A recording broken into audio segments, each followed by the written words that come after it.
this computer.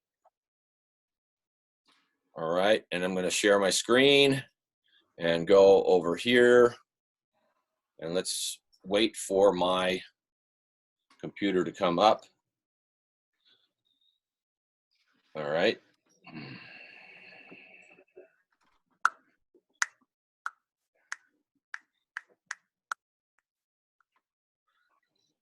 Okay. All right, I'll do the do this later. All right, so I did my best to get everybody who did the homework organized in my iPad here. So I'm going to just start off right now. This is Alice. Wow. Right, Yeah. Alice? Yeah. Okay. All right. Thank you That's very much. the photograph. Sorry? That's the photograph that I That's correct. Yeah, I thought I'd show them in sequence here. Okay. So the photograph captured your motif, okay, the motif you saw, and let's see what you did with it. All right, so you did a number of things with it, okay? I started by just trying to paint it, but using the armature to sort of change the picture a little bit to fit the armature. Good, good. Now in the future, because you've done so many armatures, you've already got it down, you know the rule of thirds, you know dynamic symmetry, etc. You won't necessarily have to draw the armature and get the shapes to match. You'll understand the placement of things and the dynamics of and more from an emotional standpoint, what you want to say about your subject matter will dictate how you compose it, whether it's a low horizon line or a high horizon line, or the scale of something to have more of an impact, etc. Right. And then, you know, I think what we could work on is color. Okay. Yes. I'm going to take next time. Awesome. I'm designing the course, redesigning the course for online right now. So this is the picture that I drew.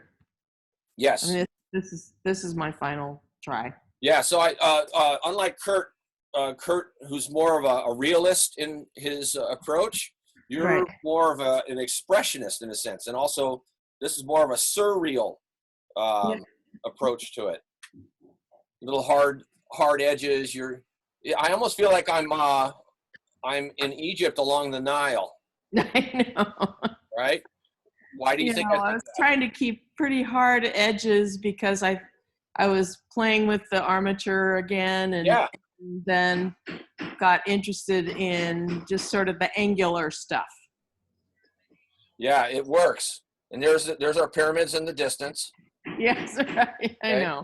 And then here's our palm trees along the shores of the Nile. I've been there, so I know what this is. This is what it looks like, you know. And then everything's kind of angular, so it's a nice presentation. I would say it looks a wee bit like your horizon line is a little askew. Yes, I noticed that when I took the picture. I don't think it's actually. I think the paper's curling up. Okay. All right. So as far as presentation, in the future, you might consider maybe taping it down so we get a more accurate interpretation of what it is you've done. Okay, it's only fair, because then I don't have to expend energy saying, you know, you're a little askew on this. So anyway, I would just say also one thing is if you have hard edges everywhere, okay, if everything is graphically hard edged and cut out, kind of like a puzzle. That's like what my dad used to jokingly say about Sambo's restaurant. He would call it the Sambo's sameness. So we've got too much of any one thing, and that includes edges. Okay. So okay, that's a good point. Yeah, if you're going to have hard edges, at least leave some that are unexplained. Okay, some that are unexplained, so we can at least fill in the blanks with our, imagination. Okay. Okay. And last thing, also design-wise, I'll just go right here. We've got a bit of a kind of a tangent happening where these come into contact with each other. Yeah. Right. Yes. So that's kind of a compositional thing. Okay. All right. Anyways, we could spend a whole class on your painting. But here's another one that you did. Now, Yeah. personally, I like this. Oh, thank I you. really like your style. I like where you're going with it. And rather than a realistic interpretation of something that we already know or have already seen, I would definitely keep heading in this direction. Oh, great. Okay. Thanks. Yeah. It was fun. Yes. It's exactly the sort of outline of an Edgar Payne picture, Yeah. and I just allowed myself to play with it. Good. Well, I'm grateful for that. And the bottom line, you said it was fun, and anybody else that sees it is gonna they're gonna feel some sort of joy when they see it. It's gonna be interesting. It's gonna be different. All right. So um, this has fun written all over it. You practice a bit of with the scale. You kept that in mind. But this is really it's just great. It's just fun to look at. Okay. And if Dylan is here, I'm sure she would say the same thing. I think she is here. It's gorgeous. I Isn't it? just really your play against the colors and also too just the celebration of the landscape, and also too, you know, for me, reading the poetry of the figures, how the figures in relation to this grand landscape, they're kind of you know, they're kind of dreary and subdued, but it's really the beauty of the land where the beauty is. Or at least for me, that's a poem for my heart today, so thank you. Yeah. Yeah. Yeah, I wouldn't mind waking up in the morning and having that to look at, you know? Anyways, fun job. Good job. That was great. Nice color schemes on that as well. Okay. All right, let's move on. This is the image that Kurt was working from. Yes, sir. Okay. Okay, one thing I want you to notice about Edgar Payne, I got your comments when you sent me the homework that your color, you were struggling a bit. Well, let's just look at the armature you drew over this, the generic armature here, or is this Alice? That's Alice's armature. That's right. Okay. Still, you know, you've got it right. Everything's spot on with that, Alice. The generic armature is a savior. It really can be, but now there's going to be more beyond that. Okay, Kurt, here you go. All right, so you were struggling with the color, you were saying, and the color and the placement and things of things. Yeah? Yes, the color and the brush control. Okay, you were using acrylics? Yes. That's why you're struggling with the brush control, because the acrylics dry. Once they dry, they don't blend anymore. So you wind up having kind of splotchy edges, hard edges everywhere, because you're trying to do things with your paint that's so much easier with an oil medium. Oh. All right. So when they dry, you wind up getting all these various edges against each other. You know, here. Wait, I'm going to go a little darker on that. Like, you know, these edges here. Everywhere I can't see where your pointer is. Maybe I'll make it white. Let me see if I can make it white. Okay, I went here. Oh, I see. Everywhere you see a hard edge shows me that the acrylic had dried. Okay. These are all kind of like, this is a result of the medium. Okay, you've got this splotch, you've got this splotch, you've got this splotch, this splotch, this kind of splotch, and this splotch. So you got two stuck into the individual patterns that he was painting. Here's another one and another one and another one. So they wind up becoming redundant shapes. All right. So if we go back to the Edgar Payne original, what you could take away from him is not so much the details and the patterns, but unifying the shapes, simplifying the shapes so they come together in bigger notes of color. And then within that, you might have some nuances of a warm and a cool. Okay. All right. Big simplified shapes. Big shape, big shape, big shape. Big shapes first, and then you sneak up on the poetry and maybe have some color variation and nuance, okay? Instead of getting caught into So are you saying I patterns. should lay down a color according to the big shape and Yes. then Yes. fill in details in each region? Yes. Yeah. Okay. And then you hold back on the details. So remember Okay. the notonizer? Remember the Yes. noton? Okay, Sure. same principle. It's getting the big shape masses first, okay, and then sneak out from there with just, a few nuances within, okay? Okay. So you don't get stuck in too many patterns. And that includes brushstroke patterns, warm, cool patterns, rich gray patterns, light, dark patterns, rough edge, hard edge, etc. Okay? Okay, that's good to know. Thank you. You're welcome. Do it again. Keep going. Keep going. Okay. And Wendy, are you here? Wendy's here. I'm here. All right. So this is a watercolor, Wendy? Yes. Okay. All right. So you put diagonal line. Well, this is following the Edgar Payne Okay. composition. All right. Did his diagonal line come here in the format and end here in the format, or did it go from corner to corner? Oh, it went corner to corner. Okay, so this is a little cropped then, right? It's a little cropped. Okay. I think the photo is off. I mean, it's just the way the thing was taken. Okay. All right. That's a Starts with transparency overlay over the painting. Oh, I see. Okay, you put a piece of plastic that already had the diagonal line on it. Yeah. Oh, all right. So that's very So the nice. next one is just the painting. Yes. Okay, let's just look at the next one. All right. Pretty. Okay, yeah, so you did it. You satisfied the criteria. You've got a bigger shape. I like how you signed it too. You signed it within the composition here. Thanks. Yeah, and I'm glad you didn't take anything off into the corners. I'll have to look at that Edgar Payne again. I didn't know if his Baroque diagonal went right to the corner of the paper or not. I'm not quite sure. But anyways, it's good that you did not take your lines off the page there of your bird of paradise. You didn't take it off the page there or at the top. And I don't know if you noticed this, but this shape here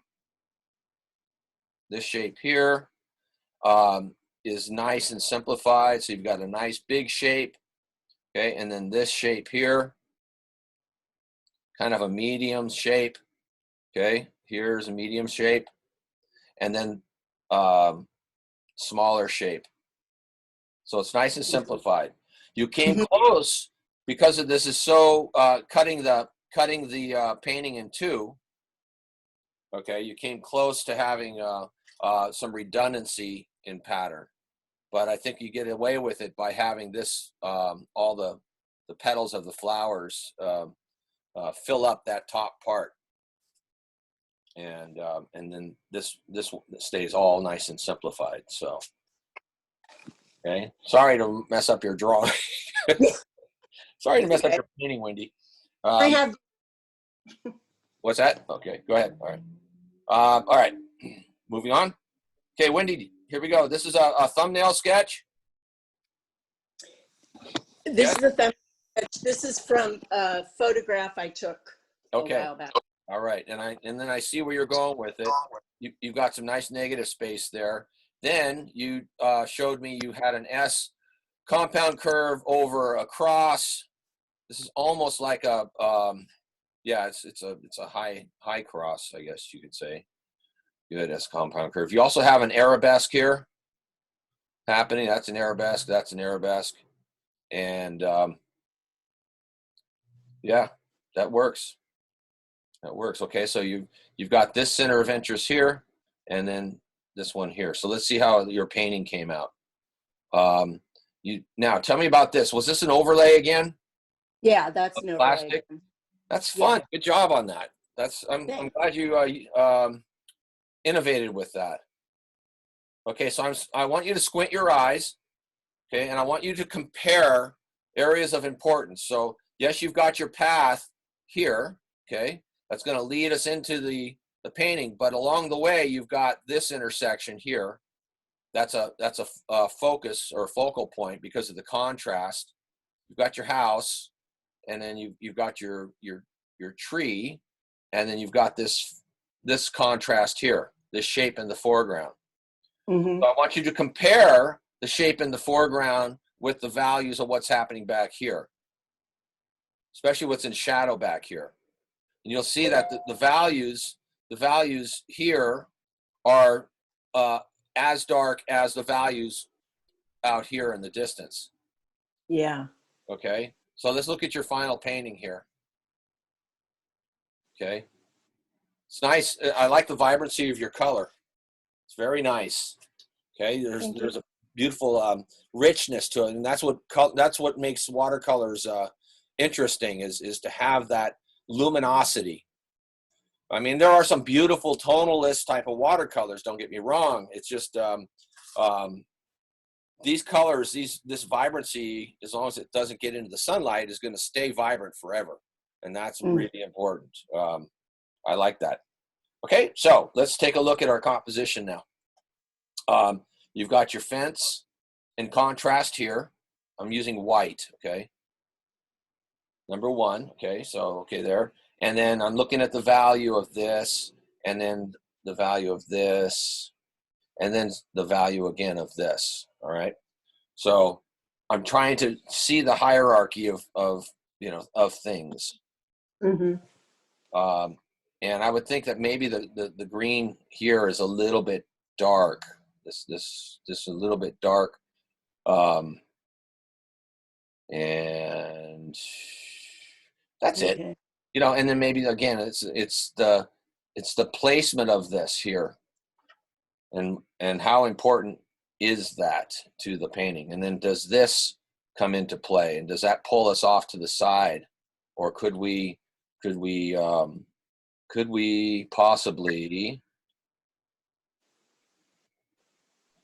possibly simplify this?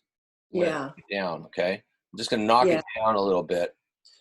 So immediately what happens is it doesn't become as important as the other areas within the painting. So now if you squint your eyes, you can see it's kind of subdued, and it doesn't fall. It doesn't demand attention as much, okay? Yeah. And I could also do that to the green in the middle ground right there. I can just kind of lighten that up a little bit. Can I say that I really like the rhythm of the painting? I love the variation and the rhythm of sort of like the grassier textures, and then sort of the swath of the sky, and how there's variation there. Yeah. And I wanted to ask, where did the composition come from? Was this from a photo or? Yeah, it's a photo of an old farm in northeastern Montana. Beautiful. Thank you for sharing. So, okay, did you add the path? Yes, I did. Okay. Okay. All right. The path's not there. Okay. All right. So, you're exploring, you're inventing. So when I look at this doesn't have the path either. Okay. Right. But it does have, it does have this dark part here. That was in the photo. It was a little mound, and that was the shadow. Right. So I'm shadow out. trying to be too realistic, I guess. Yeah, and then this line of the trunk of the tree that connects with this post is a little problematic. So the tree was closer to you? The reason I did that was to show the cross thing. Oh. That's all. Okay. Okay, that explains everything then. Okay. Yeah. All right. Well, if you're going to do that, make it darker, because I didn't know that. I thought it was just a tangent. So. Oh yeah. Okay. All right. Okay. Good job. Thank you. You're welcome. Okay. Elizabeth, are you here? Elizabeth Hatch. Yes, I am. Hello, Elizabeth. Good morning. Thank you for doing these thumbnail sketches. Is this from a photo that you took, Elizabeth? It's a photo that somebody else took. Okay. All right. And you did your thumbnail, so this is exactly what I wanted. Good job on that. Let's take a look at your armature. You did the armature, and then was the armature done over the painting? Yes, it was. It's in. It's like a white watercolor pencil. Okay. Was it a gouache? No, I mean literally, it's a white watercolor No, pencil. I'm sorry. Is the medium that you painted in? Is it? Oh no. Okay, it's acrylic. It's acrylic. Okay. Yeah. Okay. Nice. Now, before you laid it all in, did you do the armature first and then go back and do it over after you painted over it? Yeah, I did, and Good. yeah. So Okay. things moved around a little bit, though. Well, yeah. Now, in things like this, you could have, if you had drawn it in, you could have gone in and adjusted the boat. For instance, you could have made it come out this far and have it touch that edge right there. Wait, I'm sorry, I can't see you. Hold on, just one. Oh, I see where you are. Okay, on the end of the boat. Yes. Yeah, you could have Right. elongated the boat. Right. You didn't have to, but I'm just saying this is just an option. This is one of the things that you do when you have an armature and you can adjust the sizes of things. Right. And I still could do that. It's acrylic. Absolutely. So. Yeah, you could do anything here. It's fine. It's just to it would improve, I think, a little bit. Okay. It's debatable, right? Everything I say is debatable. Okay. Well, the nice thing about Photoshop is you can look at it and decide. Absolutely. Okay, so just doing what I just did there, okay, it changes things. Okay. Yeah, it does. And then if you want to add more interest, look at the bow of the boat here. I'm going to go in and I'm going to just darken just put a darker contrast in the bow here. I'm just going to come in, just give a little bit more contrast right there. Yeah. Okay. So now that brings more attention to the plane of the bow. Right. Okay. Wherever you want the eye to go, even the buoys that are at the bottom of the bow there, I could go and darken that contrast in as well. Okay. And so that now becomes a focal point. Yep. Okay. Yep. Anyways, nicely done. I like the idea of doing the pencil over the acrylic because it can be removed as well. Yeah, exactly. For the assignment, I'll keep that in mind for the next time I teach this class. People do the armature over the painting with the intention of readjusting their work if they need to, or and just for the presentation of the homework, and then they can remove it afterwards. So, can I ask you one question before you jump on to the next one? Yes. One of the things that I really struggle with is the reflection. Like you see the reflection of the tree below, but I really struggled with getting the reflection between the shoreline and the tree there. Okay. I couldn't figure out like how to make that work. I was like, okay. I give up. That's what I'm going to do here. I'm going to go in where the plane of the water hits the reeds. I'm just going to slightly darken in, give it a little harder edge. Oh yeah. Okay. Yeah. Look for that first. Okay. I'm going to darken it down. So now that's where it's like a mirror. That's where things start to happen. Then, generally speaking, when I'm doing reflections, like when I teach plein air painting, I'll have people, when they do reflections, they put in more vertical brush strokes. Okay, more vertical first. You go in with the vertical brush strokes first. So I'm kind of going over your drawing. Yeah, I see what you're doing. Yep. Okay. Mm-hmm. especially where see the it. darker shadow patterns are. I'm going to go in and just kind of add some vertical strokes. Yep. All right, to eliminate, you know, because it's reflecting downward. Yes. Then see, now also look what happens when I make the reflections darker and slightly duller. Wow. Okay, so that already now hierarchically. Yep. Now I can see it. Yeah. You can go up. Wait, that's not right. Let's do this. You can go up into here and see this this one intersection right there. Yep. Eye.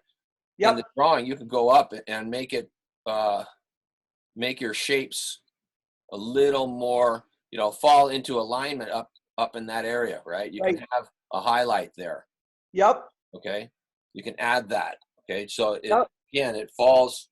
That's not a very good representation. Let me just. It's okay. I see where you're. I see what you're after. Okay. Thanks a lot. Hey, to finish it off. Hold on.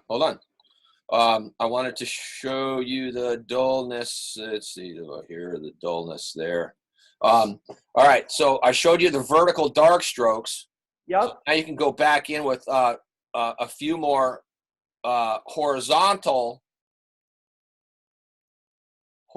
line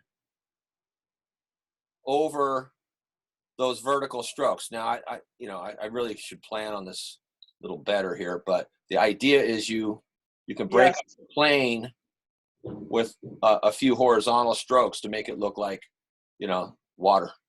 Yep. Okay. And then so that's the idea. Okay. Awesome. Okay, thanks a lot. Okay, you're welcome. All right. Good. Okay. All right. Julia. Hello, Julia. Was this yours, Julia? Hello. Hi. Yeah, yes. Okay, so this is a preliminary for a painting, or are you going to keep it just as a contour? Yeah, that will be a painting. The main thing I submitted was the S-curve Edgar pane, and this was kind of for fun, unless you want to look at this. Well, I'm looking at it right now. Okay. I look forward to seeing how you put it together. When you do it on your own time, send it to me. I'd like to see it.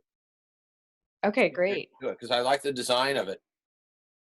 Very much so. Okay. It seems sort of Japanese woodcut to me-ish. It just had all these flat. It feels like I'll paint it with flatness and shapes. I like flatness. Graphic. Graphic. Call it graphic. Yeah. Graphic. Yes. You've got a good start, and that's all we can hope and pray for is a good start to every painting. With a good start, it's all about finishing. And you know, one brushstroke can ruin a painting. So, but you have to be willing to ruin it in order to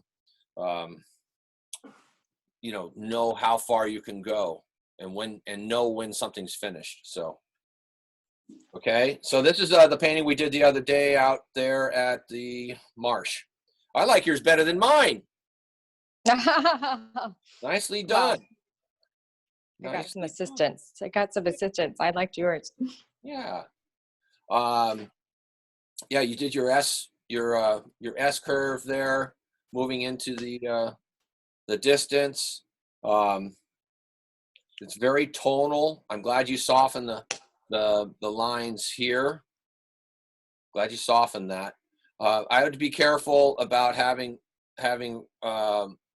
redundant shapes. Okay, in silhouette, the negative space could be misconstrued as redundant. Here, and here. Okay, I'm just being picky. Okay, this is what I do. That's fine. That's good. Okay. What do you mean by redundant? Do you mean duplicative or too similar? Yes. Watch this. This.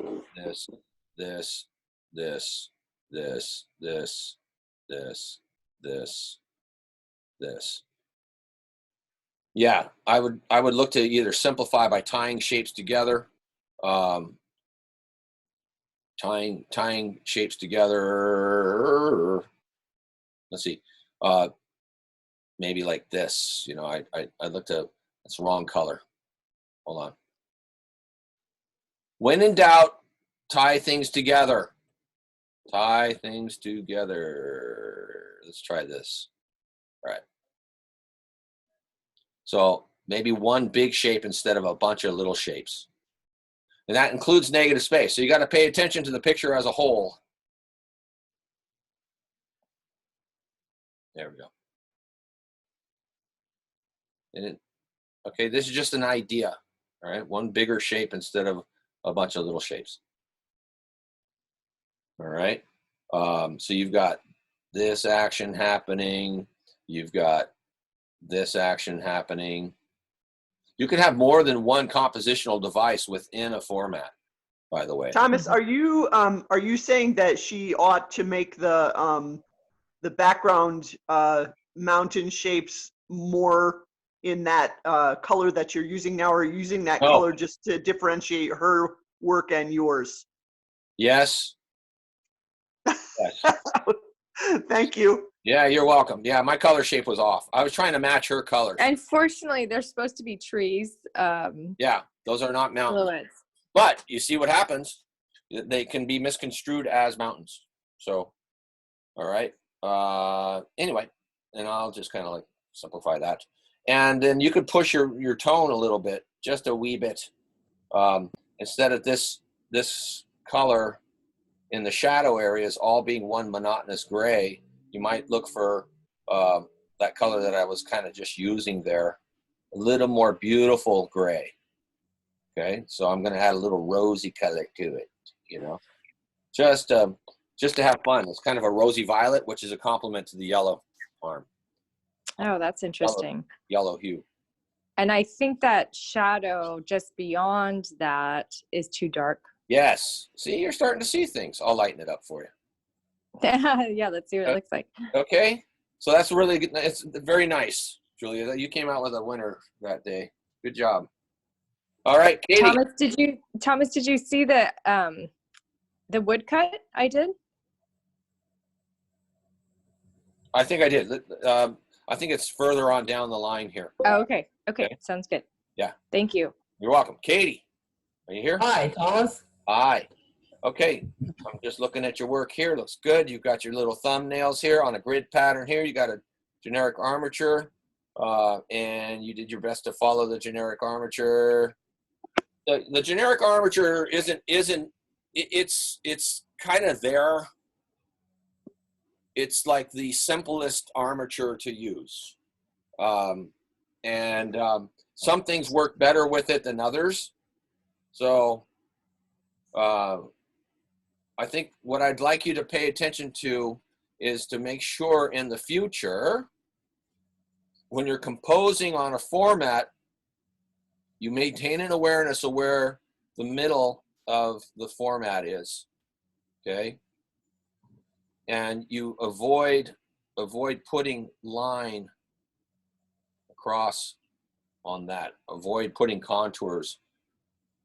For instance, so your cliffs might have done better if they were up a little higher. Okay. Okay. Always try to avoid. I'm going to do it in white. So raise it up a little bit here. Okay.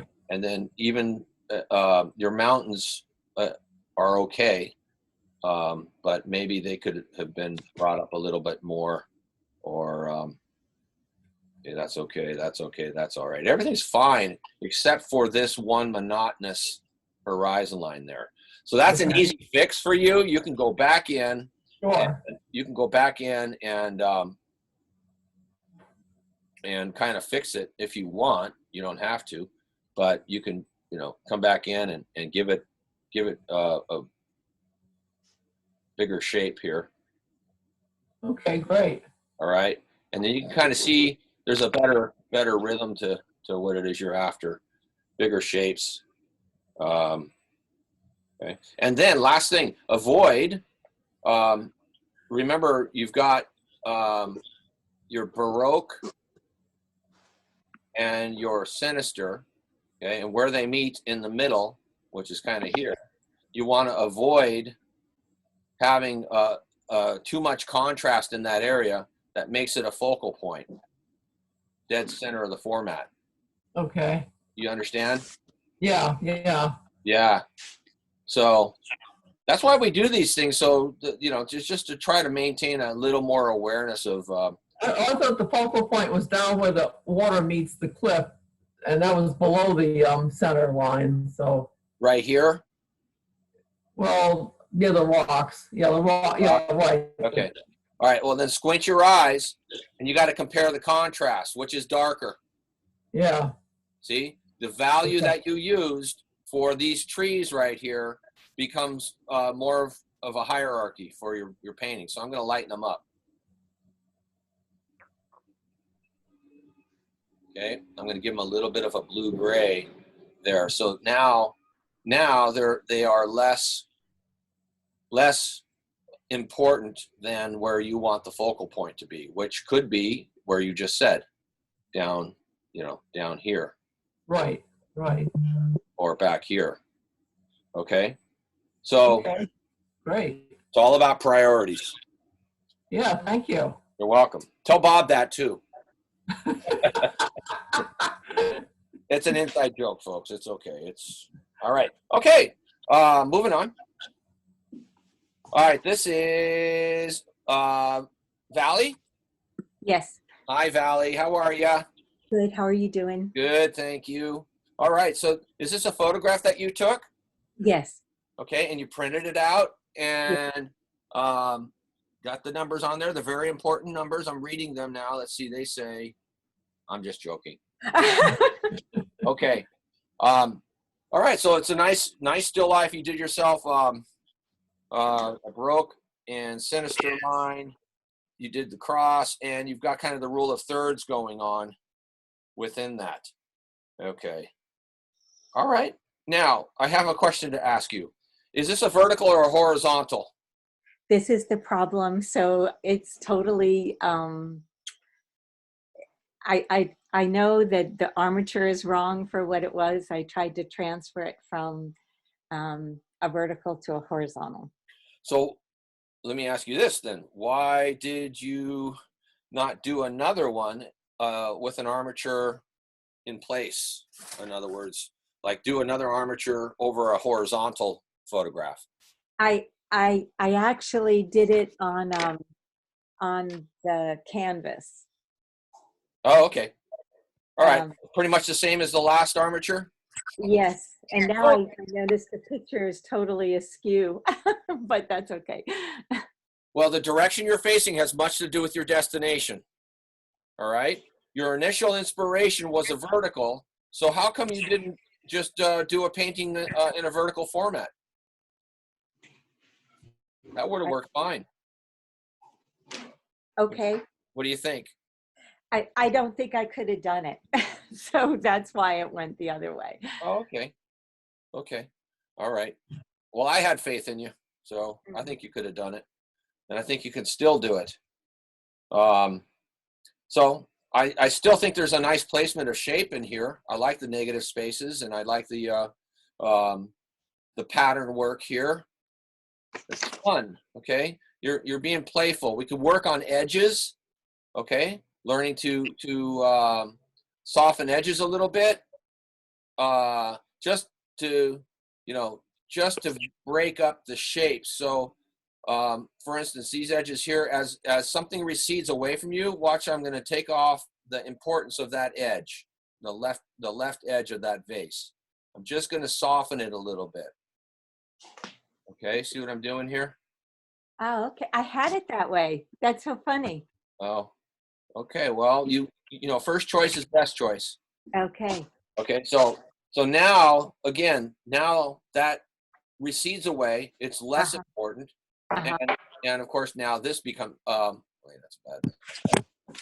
This becomes more important here and here. Let me get a sharper point on that. Here and here. Other things come into focus when you simplify. other elements, okay? And then up in the greenery, I would personally look at trying to tie shapes together. Okay, much like in the landscape, these are all just opportunities to simplify. So I'm going to go up into the greenery, and I'm just going to see if I can glaze over and simplify into bigger notes, and see what that will do for me as far as making other things become more important. Okay, so I'm going to simplify the greenery. Okay, Julia, there you go. Thank you. Thank you. Sorry. It's okay. All right. Okay. Anyway, I'm glad you did this. It's all good. I'm going to just do one last thing, and I'm going to, what's in shadow in your vase here, what's in the shadow part, I'm going to kind of, again, I'm going to tone it down a little bit. I'm going to knock back some of the white contrast a little bit, and that's going to make the left side of the vase become a little more, little more prominent. Okay. Isn't it amazing what you can do? Yeah, and the colors are so different, and I'm so the way I took the photo is, it's just hard to even look at it because the top is so crooked. But anyway, it's okay. This is why we do design. This is why we do still lifes. All right, the best way to learn design is doing still lifes. So, all right, thank you very much, Lola. Hey, Lola. Yes, Mike. Hi. Yeah. Okay, I'm just going to look at your thumbnails and your armatures within the thumbnails. Good. And these are all like your doodle thumbnails. Is this yours as well? Yes, it is. Yeah. Look at that. All right, you got a little radiating line there. You've got the steel yard design. Okay, so you're playing. You're getting into the ballpark, and you're playing with shapes. This is what designers do. They've got volumes of sketchbooks where they experiment with their ideas and designs. And these armatures are just little fundamentals. That's somebody Sandy. else. That's Sandy. I'll get to Sandy in a minute. So we went here. Yeah. Okay. This is very interesting. I like the, again, unfortunately for the wrinkling of the paper, all these patterns now become very distracting when it's time for us to view the work. Yes. Okay. Yeah, for sure. Yeah. So you would look for, all right, this is showing me that the light is on the left-hand side when you're getting ready to photograph it. I would turn it in this direction, so at least you had the light, evenly displaced between the furrows. Okay. So this is all ways of problem solving in the future. So we can see what it is you've trying to say, and the light isn't influencing us so much on that. I love the starkness of this. Okay, it's got a primitive feel to it, like Milton Avery. You know who Milton Avery is? No, but I'm going to write them down. Yeah, look up Milton Avery. Well, you'll see hopefully, if we have time, you'll see an example of his work today. Okay. Is that acrylic or is it watercolor? It's gouache, and I wanted big, simple shapes that Thomas had said. Yeah. And I'm going to put a link to a blog post about ironing your paintings. If you wanted to get rid of the wrinkles in that it's gouache, you could probably do that. Cool. So you can iron the back of the paper then? Is that what you're saying? Yes. I spritz it with water, and you can iron it to flatten it. And also too, you can always, it's a lot more work, but if you want to, you can always stretch it on a board with tape. Yeah. It has a Hockney feel to it. That too. Yeah. Absolutely. All right. So this is good. So today's class, as a finishing class, is about deconstruction. how do we get to be better designers in what we're doing and the way we're thinking? It's by deconstructing things. You know, why is this working? Why is this not working? What does it remind me of? Who did something like this that's similar? You know, researching, getting to the configuration. So that's fantastic. I said Milton Avery. Kurt said Hockney.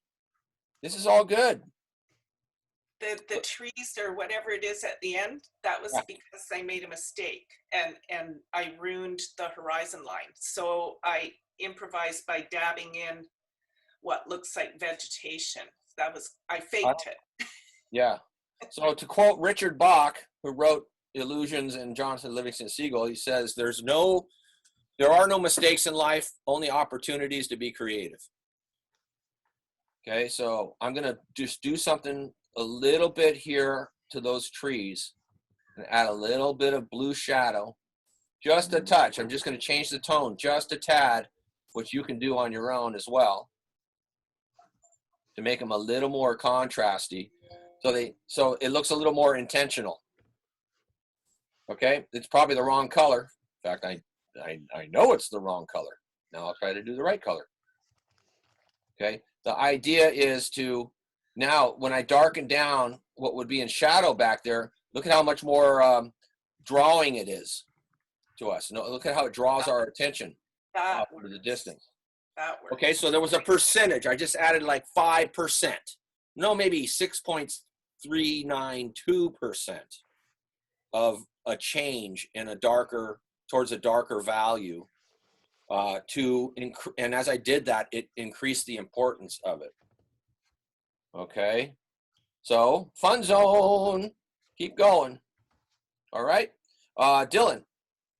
Yeah. Here you go, kid. Thank you. I love this painting. This is great. I know it's for the other class, but this is design-wise, it fits right in. This is a very, very nice painting.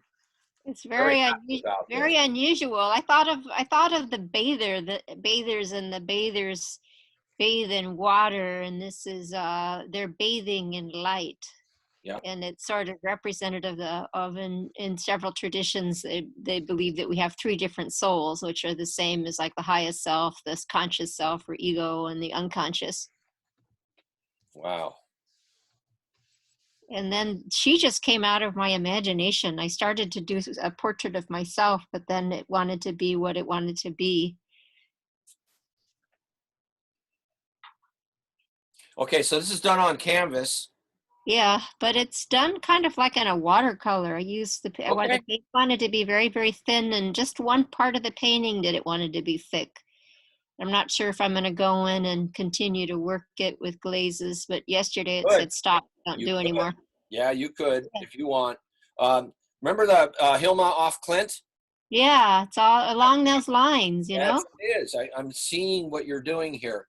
I would just be a little careful in the value of your line, the blue there, the value. It's a little dark. Yeah. So I could lighten it up with a glaze. Absolutely. Absolutely. But I get it. I get what you're doing here. And I already see it. I already see it matted and framed too. I can see how important of a piece it can be presented when it's framed and matted. Yeah. Okay. And this is something that could, I mean, it needs to be on the wall. Okay. Okay. All right. Promise. And then this is your other one that you did. You put this one in the still life. That was from the drawing I did last week. Right. But I had the still life set up on my table and looked at it would, freshen parts for about 3 weeks before I started to paint. Yeah. I really studied it, from life. And then it feels like it turned out more like a daydream, in that the paint isn't really anchored. And then I feel like the background, rather than being more of the table, it goes into this landscape of the mountains that are such a part of my day-to-day living. And then I wanted the S curve. Yeah. I put a little rose in the upper right-hand corner to sort of play with the curves a bit. Okay. It feels like it needs a few things, and so I was looking for you, for counsel from you. Watch this. I'm going to, right now what I'm doing, I'm holding my hand over the lower flower, okay? I'm kind of cropping it, so I'm kind of doing this, you know? Yeah. I'm simplifying it in a sense. And trying to see if... it's stronger. Yeah, it takes away the importance of the bottom. So, you know, you could do a number of things. You could either glaze over the entire bottom. Uh-huh. You could crop the bottom up to maybe let's see. Let's do it in white. You could either crop it here.